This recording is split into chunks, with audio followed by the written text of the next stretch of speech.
মানুষের অন্তর্নিহিত পরিপূর্ণ বিকাশই হলো শিক্ষা। Good morning dear student. আজকে আমরা ক্লাস 10-এর শিওর শর্ট যে প্র্যাকটিস সেটটি রয়েছে তোমাদের, তার ভৌতবিজ্ঞান এই বিষয়ের আমরা প্র্যাকটিস সেট 5 নিয়ে আলোচনা করব। তো আজকে আমাদের এই আলোচনার বিষয়ে এই প্র্যাকটিস সেটটা পুরোটা কমপ্লিট করতে পারবো নি। তো আমরা বিভাগ গ পর্যন্ত তুলে ধরেছি। আগামীকাল নেক্সট তোমাদের পার্ট 2-তে বিভাগ ঘ কমপ্লিট করব। ওকে, তো আজকে আমাদের এই ক্লাসের মধ্যে যারা নতুন এসেছো তাদের জন্য রুটিনটা একবার বলে দিই। ক্লাস 10-এর জন্য সোম, বুধ, শুক্র এবং 9-এর মঙ্গল, বৃহস্পতি, শনি ঠিক সকাল 7টাতে তোমরা কেবলমাত্র ভৌতবিজ্ঞান বিষয়ের উপর একটি করে ক্লাস পেয়ে যাবে।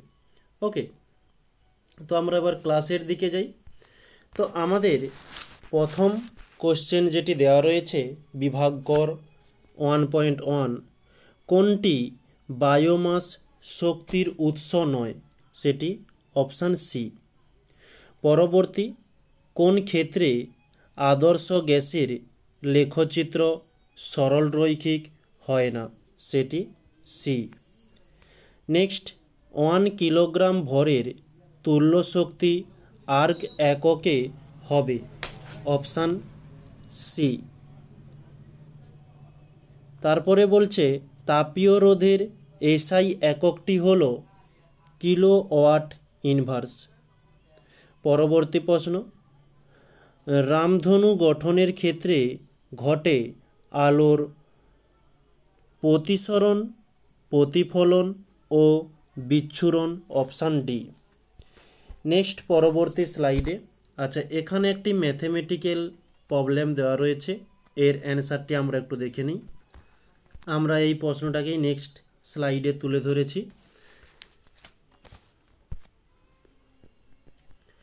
সমবাহু ত্রিভুজে আপতন কোণ 50 ডিগ্রি, নির্গমন কোণ 40 ডিগ্রি হলে চ্যুতি কোণ হবে? Option A, B, C, D, 4টে অপশান রয়েছে, কোনটি সঠিক দেখে নেব।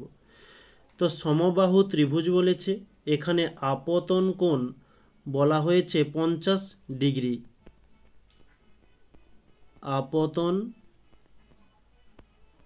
কোণ একে আমরা I1 দ্বারা চিহ্নিত করি 50 ডিগ্রি। তারপরে বলেছে নির্গমন কোণ, যে কোণটি নির্গত হচ্ছে আমরা বলবো প্রতিসরণ কোণ। প্রতিসরণ কোণ যেটি আমরা I2 দ্বারা চিহ্নিত করি, এটা 40 ডিগ্রি। ওকে, তো আমাদের চ্যুতি কোণ চেয়েছে ডেল সমান জিজ্ঞাসা চিহ্ন। আমরা যে সমীকরণটি জানি, যে আমরা জানি প্রিজমের জন্য চ্যুতি কোণের সমীকরণ হয় ডেল সমান I1 প্লাস I2 মাইনাস এ। ওকে, এখানে এ কি? এ হচ্ছে সমবাহু মানে যে ত্রিভুজটি বা সমবাহু প্রিজমকে আমরা এক সাইড থেকে দেখলে ত্রিভুজের মতো লক্ষ্য করি, তার একটি কোণ এ, সেই এ কোণ এর মান হয়ে থাকে 60 ডিগ্রি। সমবাহু ত্রিভুজের 3টি কোণ হয়, প্রত্যেকটি কোণের মান হয়ে থাকে 60 ডিগ্রি। তাহলে আমরা এ এর কাছে এখানে 60 পুট করব। তো তার আগে I1 এর মান 50 প্লাস I2 এর মান 40 মাইনাস 60 ডিগ্রি। তো আগে আমাদের প্লাসের কাজ, 50 প্লাস 40 করলে 90 মাইনাস এগুলো ডিগ্রি দিয়ে দিতে পারো 60 ডিগ্রি, অত সমান হয়ে যাবে 30 ডিগ্রি। তো ডেল এর মান চেয়েছিল, এটি আমাদের অ্যান্সার, অপশান সি সঠিক উত্তর। তাহলে আমরা এখানে অপশান সি মার্ক করে নেব। নেক্সট পরবর্তী বলছে তড়িৎ প্রবাহের সময় প্রবাহ মাত্রা অর্ধেক হলে উৎপন্ন তাপ হবে অপশান ডি 1/4। এখানে অর্ধেকের কথা বলেছে, যদি দ্বিগুণের কথা বলতো তাহলে অপশান সি 4 গুণ হয়ে যেত। ওকে, এখানে যেহেতু অর্ধেক বলেছে তাই 1/4 সঠিক উত্তর। নেক্সট, পরবর্তী বৈদ্যুতিক ডায়নামো কোন নীতিতে কাজ করে থাকে? সেটি তড়িৎ প্রবাহের ওপর চুম্বকীয় ক্রিয়ার ওপর কাজ করে। পরবর্তী প্রশ্ন, আলফা কণার ভর প্রোটনের ভরের 4 গুণ হয়ে থাকে।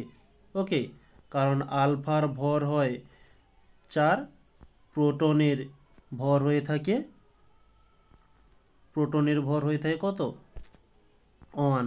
ওকে, নেক্সট, পরবর্তী প্রশ্ন, পর্যায় সারণীর সবচেয়ে নিচের যৌগটির একই শ্রেণী বরাবর সেটি, আচ্ছা এখানে আরও দুটো অপশন ছিল যেটা কেটে গিয়েছে, তো এটা সঠিক অ্যান্সার হয়ে যাবে যে সবকটি, মানে একটা হচ্ছে ধাতব গুণ বেশি, আর একটি রয়েছে পরমাণুর ব্যাসার্ধ বেশি, আর একটি সি হয়ে যাবে যে আয়নন বিভব কম। আয়নন বিভব কম, এই প্রত্যেকটি সঠিক হয়ে যাবে।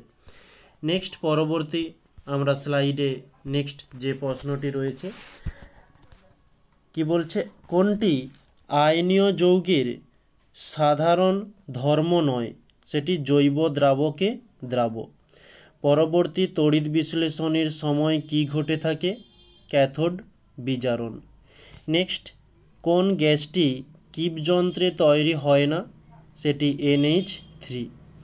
নেক্সট, জার্মান সিলভারের উপাদান নয় Ag।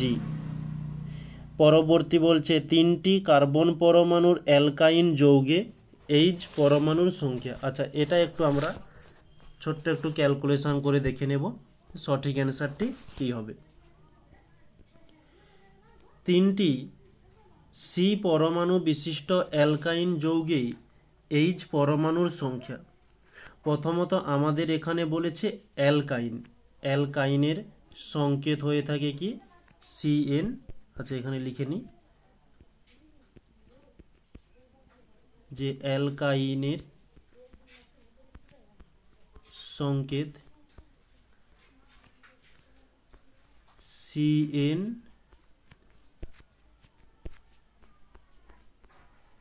H2n-2। তো এখানে বলেছে 3টি সি পরমাণু, তাহলে সি সমান আমরা লিখতে পারি 3। বলেছে H তাহলে কটি? তাহলে সি এনের কাছে আমরা 3 লিখি, H 2 × 3 - 2, C3 H 3 × 2 = 6 - 2, C3 H 6 থেকে 2 মাইনাস করলে 4, তাহলে H কটা হচ্ছে? 4টি। অপশান ডি সঠিক উত্তর। আমরা নেক্সট পরবর্তী বিভাগ কটা কমপ্লিট করেছি, বিভাগ ঘ নিয়ে আলোচনা করব। প্রথম 2-এর দাগে 2.1-এ কি বলছে, বায়ুমণ্ডলের কোন স্তরে ঝড় ও বৃষ্টি হয়? সেটি টপোস্ফিয়ার। ওকে, নেক্সট, ভূ উষ্ণতা বৃদ্ধির একটি ক্ষতিকর প্রভাব উল্লেখ করো। সেটি হচ্ছে মেরুর তুষার গলে যাওয়া। তুষার গলে যাওয়া, যার ফলে আমাদের বন্যার সৃষ্টি হয়ে থাকে। পরবর্তী, বায়ুমণ্ডলের কোন স্তরে মহাকাশ স্টেশন স্থাপন করা হয়? সেটা এক্সোস্ফিয়ার। এক্সোস্ফিয়ার। নেক্সট, উষ্ণতার পরম স্কেলের ধারণা কোন সূত্র থেকে পাওয়া যায়? চার্লসের সূত্র থেকে। পরবর্তী বলছে তাপীয় রোধের মাত্রিয় সংকেত হলো, এই সংকেতটি দেওয়া রয়েছে, এটি হচ্ছে মিথ্যা হবে। এর সঠিকটি কি? M ইনভার্স L⁻² T³ এটা থিটা। ওকে, নেক্সট, কখন তরলের আপাত ও প্রকৃত প্রসারণের মান সমান হয়? যখন পাত্রের প্রসারণ শূন্য হয়। যখন পাত্রের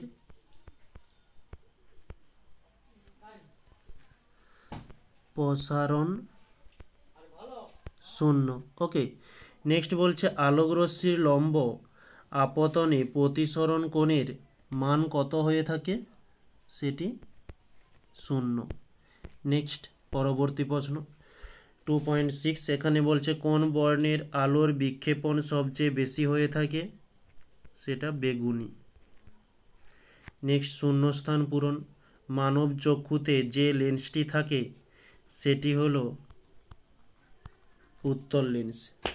পরবর্তী প্রশ্ন, ফিউজ তারের রোধের মান লাইভ তার অপেক্ষা কম না বেশি হয়? বেশি হয়ে থাকে। পরবর্তী, ফ্রেমিং এর বাম হস্ত নীতিটি চলে এমন একটি যন্ত্রের নাম? টুলু পাম্প। ওকে,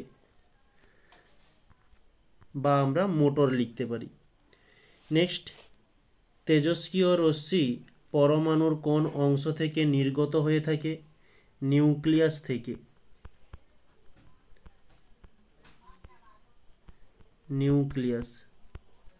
পরবর্তী প্রশ্ন, ধনাত্মক আধানযুক্ত তেজস্ক্রিয় কণার নাম লেখো। সেটি আলফা কণা। এটি হচ্ছে ধনাত্মক, ঋণাত্মক বললে বিটা। ওকে, আর গামার কোনো আধান থাকে না। নেক্সট, বাম স্তম্ভ ডান স্তম্ভ বলেছে। নিক্টোজেন মৌল হয়ে থাকে? Option C bismuth. ধাতুকল্প হয়ে থাকে টেলুরিয়াম। ব্রাশ হয়ে থাকে কপার ও জিঙ্ক, মানে পিতল যাকে বলি। কাঁসা, কপার ও টিন। নেক্সট বলছে দীর্ঘ পর্যায় সারণী ড্যাশ শ্রেণীতে চারকোজেন মৌলগুলি অবস্থান করে? 16 নম্বরে।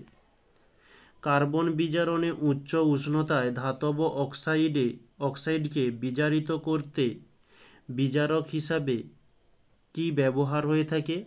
কার্বন চূর্ণ।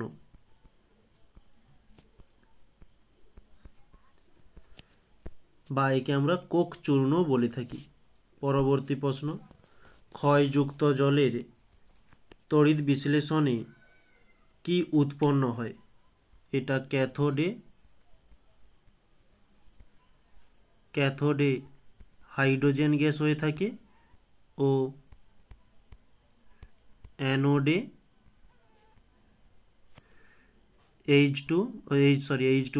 অক্সিজেন মানে O2 উৎপন্ন হয়। পরবর্তী প্রশ্ন, অ্যালুমিনিয়াম ধাতুর ওপর অ্যানোডাইজিং করা হয়, সেটা সত্য না মিথ্যা? সত্য। তারা বলছে F2 এর লুইস ডট চিত্র গঠন করো। F এর 7টি ইলেকট্রন হয়ে থাকে, 2, 4, 5, 6, 7টি ইলেকট্রন দিয়ে দিলাম। এখানে ঠিক অপর দিকে F এর ক্ষেত্রেও 7টি ইলেকট্রন দিয়ে দিলাম। ওকে, এবারে এদিক থেকে F একটা ইলেকট্রন পাঠাবে, এদিক থেকে একটা ইলেকট্রন পাঠাচ্ছে, যার ফলে তৈরি হচ্ছে এদিকে 6টা যেমন আছে 6টা থাকবে, আর একটাকে পাঠিয়ে দিল। ঠিক অপোজিটেও একই রকমের 6টা দিয়ে দিলাম, যেহেতু 7টা ছিল, আর একটা চলে এলো এদিকে। তাহলে যেহেতু এখানে এদিকের এফের একটি ইলেকট্রন রয়েছে, তাহলে পুরোটাকে নিয়ে একটা সাইকেল তৈরি হলো, এদিকে একটি এসে এদিকে একটা সার্কেল হলো। ওকে, তাহলে এই হয়ে গেল লুইস ডট। ওকে, এখানে কিন্তু F সমান 9 বলেছে, কারণ কেন? কারণ আমরা যে কে ইলেকট্রন বিন্যাস করলে KL কক্ষ, কে কক্ষে 2টি ইলেকট্রন থাকে, আর কটি থাকছে 7টি। আমাদের এই শেষ কক্ষটিকে নিয়েই লুইস ডট গঠন করতে হবে। এই যে কে কক্ষে 2টি ইলেকট্রন, এর কোনো কাজ নেই। পরবর্তী, ইউরিয়া উৎপাদনে ব্যবহৃত 2টি পদার্থের নাম কি? সেটি অ্যামোনিয়া NH3 ও কার্বন ডাইঅক্সাইড CO2। নেক্সট একটি থার্মোপ্লাস্টিক পলিমারের উদাহরণ দাও। পলিইথিলিন। পলিইথিলিন।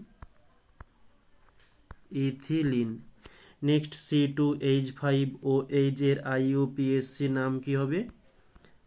ইথানল। ওকে, পরবর্তী প্রশ্ন, C2H5OH এর সমাবয়বীয় গঠন সংকেতটি লেখো।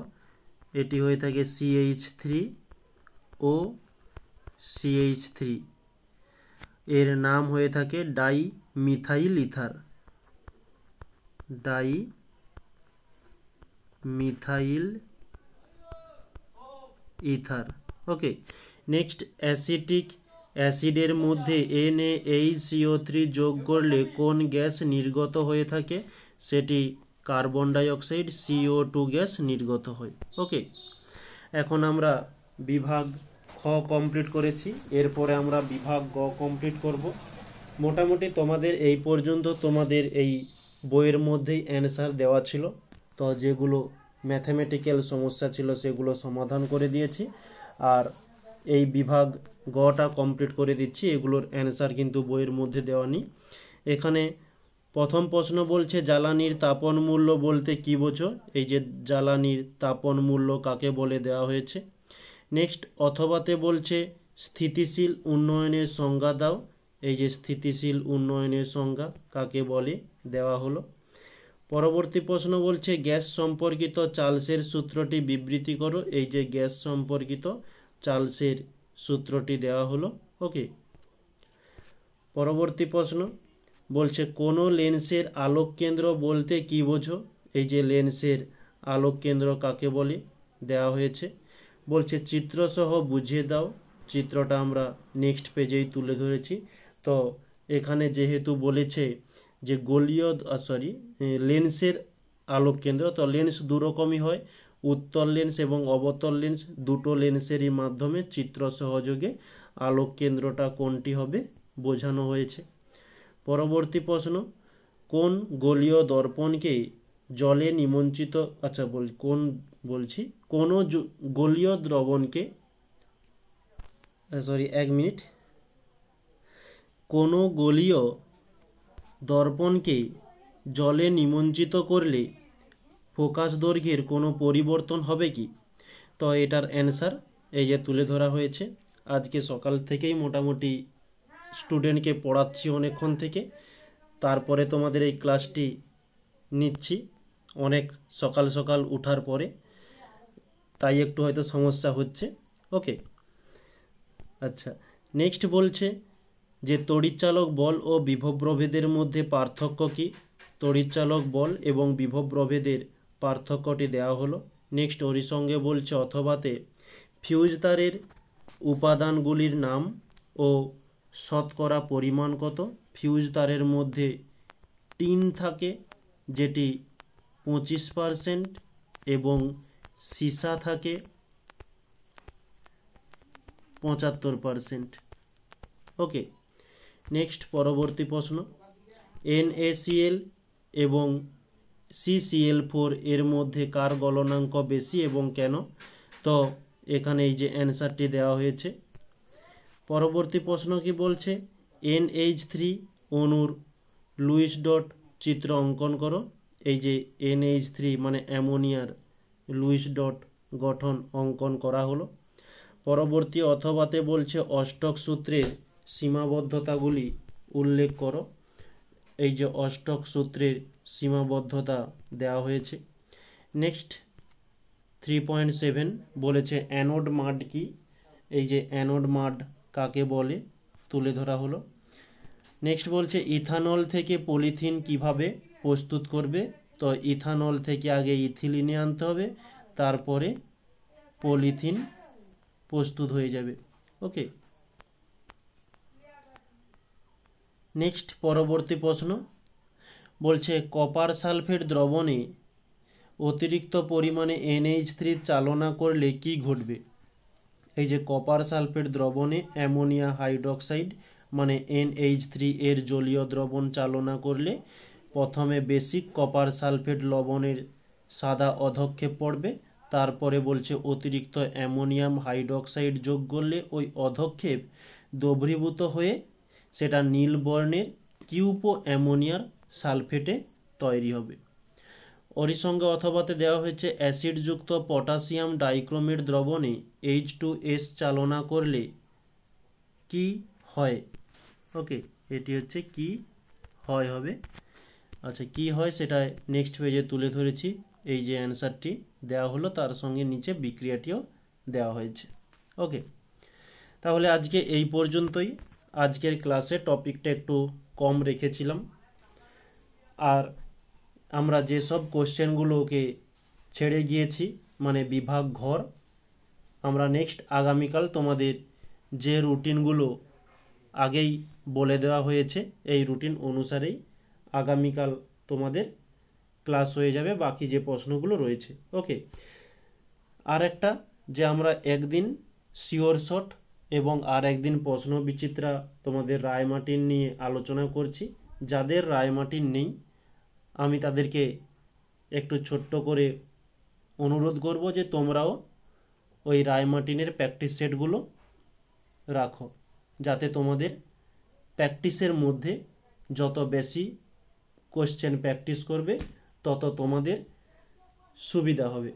ওকে, তাহলে আজকে এই পর্যন্তই। আর একটা যেটা বিশেষ কথা ছেড়ে যাচ্ছি, যারা নতুন, যারা পুরানো তারা তো জানোই, যারা নতুন আমরা এখন যে ফাইনাল পিডিএফটা রেডি করলাম, যদি তোমাদের কারো প্রয়োজন হয়ে থাকে অবশ্যই তোমরা এই ক্লাসের নিচে ডেসক্রিপশান বক্সে একটি একেবারে নিচের দিকে টেলিগ্রাম লিঙ্ক পেয়ে যাবে, যেখানে ক্লাস শেষ হওয়ার কিছুক্ষণ পরেই তোমরা পিডিএফটি পেয়ে যাবে।